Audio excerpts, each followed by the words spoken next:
Okay, so this video is part 2 of beginning coil building. I am using this bucket as a template for my slab, and I'm going to use a needle tool to trace it out.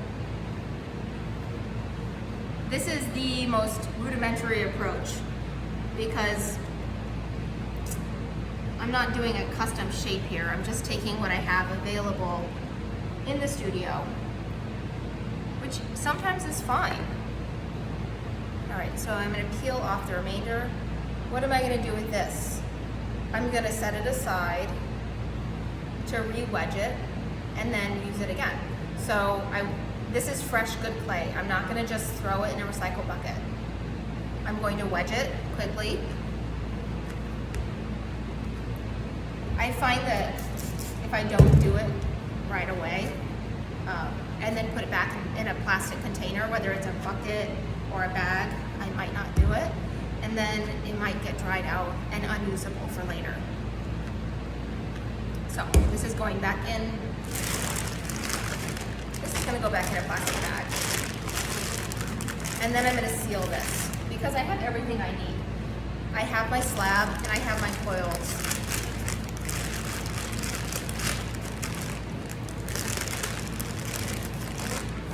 Set that aside, check on my slab, stuck to the bottom of my bucket, which is fine. Try to peel it off here. Right. I'm going to put it right in the middle of my vat, and I'm going to smooth it out a little bit, okay?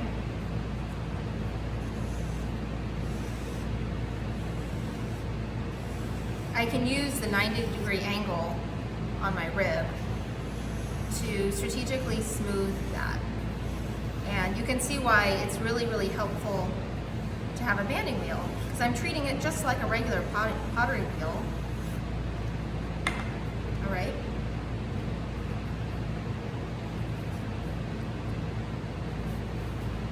Okay. So here is my base ready to go. And now I'm going to coil build on it. So everything is wet. I just extruded the coils, I just made the slab. And so I can go and directly build. I am using new clay and I don't have slip for it yet. So I'm going to slip and score with water. And the only reason I can really get away with it is because all the clay is really fresh and clean out of the bag. And so it's really soft.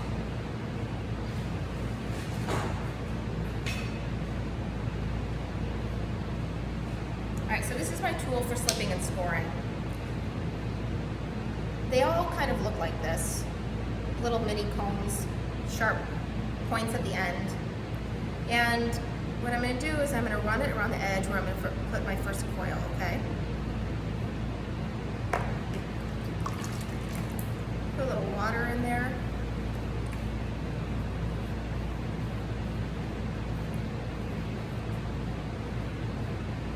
Okay. And lay out my first coil. I'm going to press it firmly on there.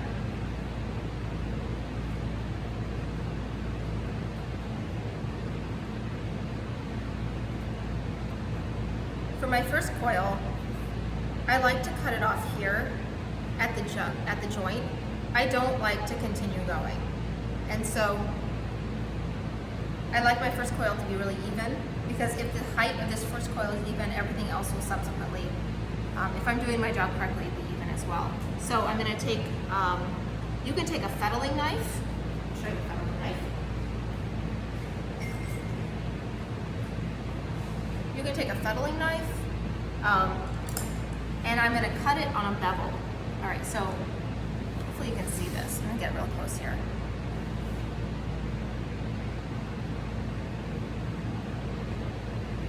And that way when I put my coil together, can you see that?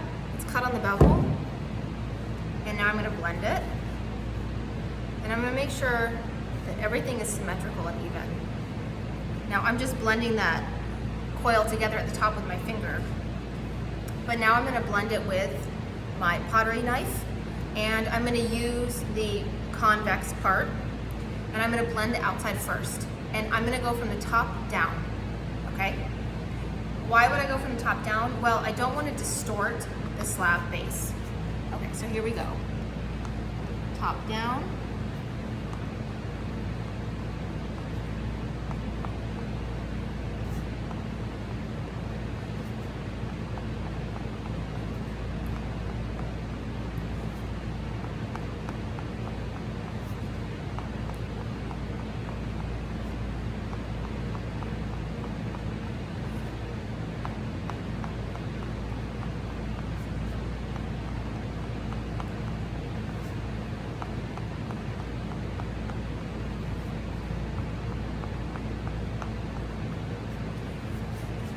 All right, so once I have the exterior, I'm gonna go ahead and do the inside. Again, I'm gonna use the convex part of my pottery knife, and I'm blending.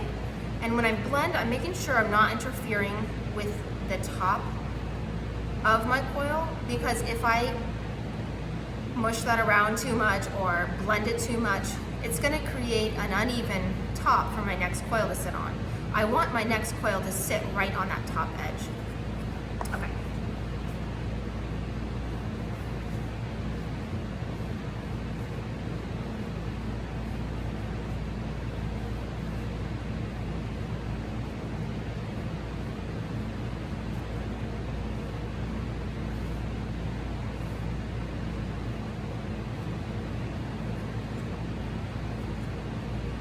You can see I'm being really careful not to interfere with that top edge. I'm not worried right now about the texture my tool is making on the clay. I will go and clean that up later. Okay, so this is what I have thus far. Very simple, right?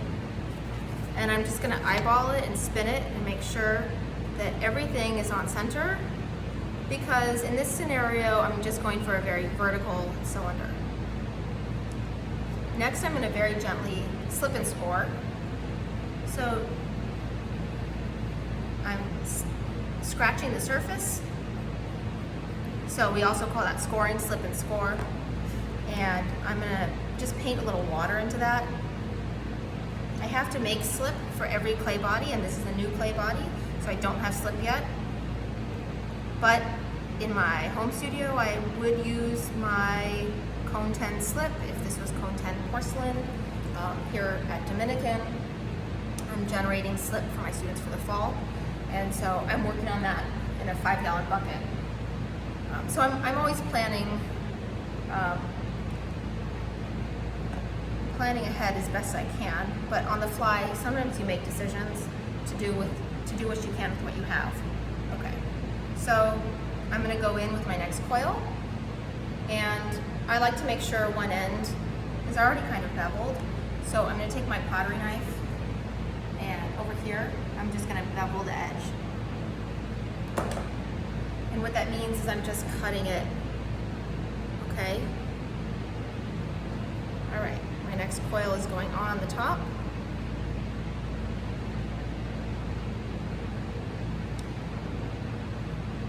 And I'm gonna blend it right at that beveled bottom. Okay.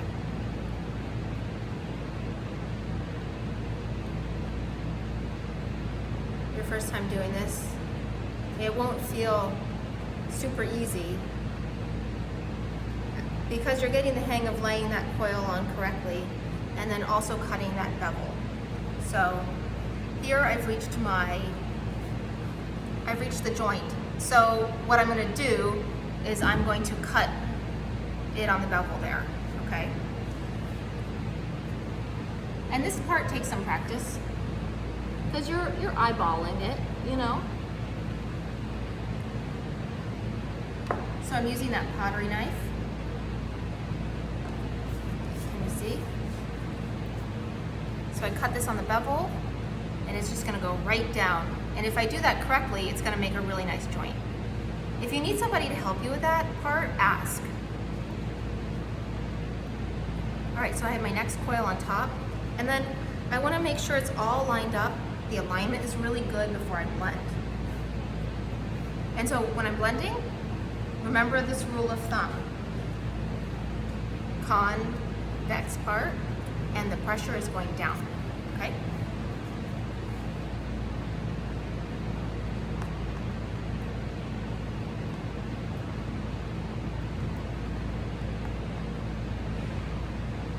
If my clay is really, really wet, I'm typically only gonna do about 3 or 4 coils at a time, and then I'm gonna let my pot firm up a little bit, either in front of a fan or just out in the air. I have to gauge the moisture levels in the room, and I also have to babysit a little bit. So when you're beginning, you're not gonna necessarily make a 10-inch tall structure right out the gate. You have to learn the moisture levels of the clay, and it's crucial to learn when to touch it and when not to touch it. Because the weight of the clay on the top and the moisture will cause your shape to change, to kind of deform, look melty. And so you don't want that to happen. So understanding when to add the next coil is critical. So I blended the outside, now I'm gonna blend the inside.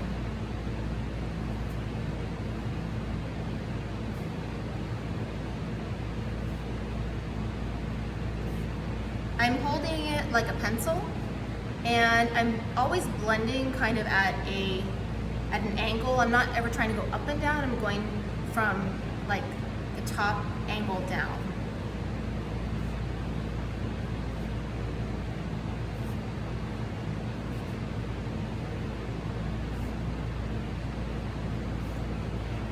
Okay, so now I have 2 coils blended into a slab built base. And again, you're gonna see there's a lot of texture on there, and you can see the joint, right? So let's say, for the sake of the length of the video here, this is as high as I'm gonna go. Which is, you know, a very shallow little bowl. I'm gonna take my rib, and I'm gonna run it around this edge and clean it up as best I can. Okay?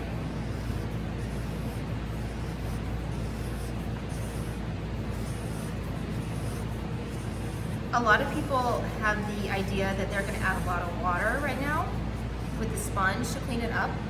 And what that's doing though, is it's going to hurt the integrity of the structure. So cleaning up the interior wall is going to be a lot harder. And honestly, I just use my fingers a lot and blend as best I can. Nothing wrong with blending with your fingers.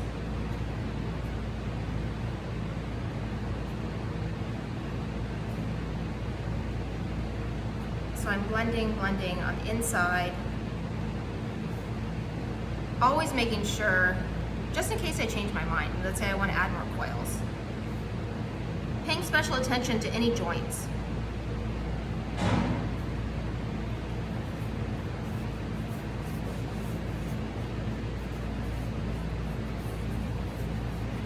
The texture on the outside kind of looks like a frosted cake now. Can you see that? And do you see how level it is? That if I was to put another coil on this, I would continue to go up vertically and it would be symmetrical. And I know that my bowl is symmetrical right now because I can look at the height of the coils, and I can also know that my slab is the same thickness as the diameter of my coil, which is going to lead to a very clean piece, and it's going to dry at the same rate, hopefully. All right. Some people like to then, assuming we are mostly done with this is the point at which you would take a wrung out sponge and, you know, smooth it out. There are other techniques for when it dries. We actually can sand it and do other things. I could also, if I wanted to right now, play with texture. I could add all sorts of texture with tools. Let's say I wanted to add tiny little polka dots to it. I could form little shapes, and, sorry, my hands were a little too wet for that. Okay. we're gonna try to make a little polka dot here. Let's say I wanted to make tiny little polka dots all over the outside. I'm gonna take a little ball, slice it in half, and then this is crucial to do.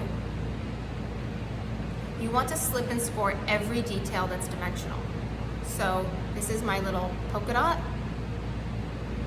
All these little bits, from a handle to, let's say you make a little detail of a flower and you want to put it on. I'm going to slip and score my detail, and then let's say it's going to go right there. I'm going to slip and score. So I scratched it with my tool. I'm adding a little slip, or in this case water, and I'm going to firmly press it on. Okay? You have to attach firmly, otherwise things do pop off. So I could add polka dots on the whole. It's on the other side of me, so I can't really see it, but I could add polka dots on the whole thing and create a lot of really fun texture. I could manipulate this into like a very small,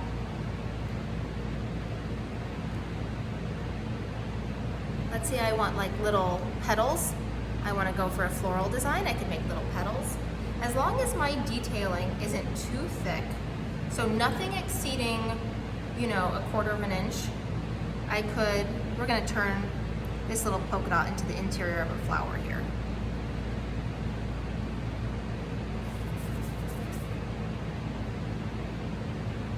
And so you can really get creative with texture and detailing.